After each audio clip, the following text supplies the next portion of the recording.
باب بيخبط جامد قوي. بتطلع الحكومة. فجأة المخرج بيقول الشطاف. هاي فايف برنامج عادي جدا زيه زي اي برنامج. لو ما كانش اسمك لما كنت تحبي يبقى اسمك ايه؟ هيا مش هنخرج من اختي برضه. ايوه هو اخواتها كلهم على نفس هيا الوزن. سما لما واو. انت ترتيبك ايه في انا كبيره. ايه؟ والله مش معنى ان انا قصيره. بصي كبيره بجد. يعني كل ده انا فاهم غلط؟ مش انت لوحدك. انا امي ساعات تقريبا بحس انها فاهمه غلط برضه. ايه اكتر حاجه ما تعرفيش تعيشي من غيرها؟ موبايلي يعني مثلا أوه. ما اعرفش يا ليه مع بقى. اني على طول مضيعاه. يعني بصي حاجه وعكسها اقول ايه طيب. انت ايه؟ الشطاف.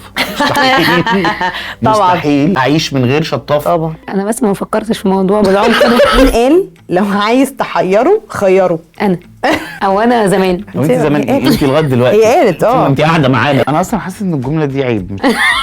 اسمعيها كده تحس انه فيها ايحاء مش ظريف. عايز ماشي. تحيره؟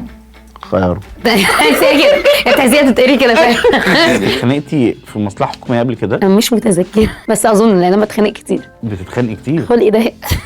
تخيلي نفسك بتصحي اهو تصحيتي اهو بتبصي في المرايه لقيتي نفسك حد تاني معلمه بتتاجر في الممنوعات ومبسوطه على الاخر. باب بيخبط جامد قوي. ما يخبط انا معلمه.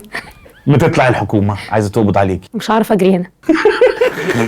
بتطمني وتطلعي بطاقتك اللي بتثبت انك لما بتلاقيها مش بطاقتك.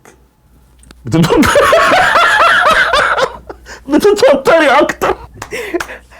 بتفتكري ان انت مصوراها على الموبايل ما بتلاقيش لا الموبايل في الشنطه بس بتلاقي اي دي تانية. بتديه للظابط وهو بيبص فيه بتجيله غيبوبه سكر.